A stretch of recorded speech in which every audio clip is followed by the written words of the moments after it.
nie je prípustné tzv. Výchovná facka alebo preventívna facka. Ja som to aj dneska policajtom povedal.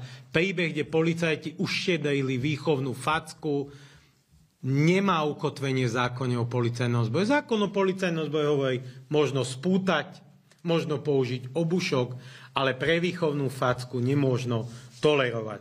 A zase to bol príbeh, ktorý sa mi nedostal, že sa ten sťažovateľ sťažoval, ale tým, že ľudia sú citliví na policajné zákroky, tak mi došlo video z balkónu z Gabčíkova, kde niekto nahrával ten policajný zákrok a všimol si tam tú facku toho človeka, ktorý bol spacifikovaný, sedel pri sanitke, dostal od policajta facku a keď som sa pýtal, použili ste donúcovací prostriedok okrem pút?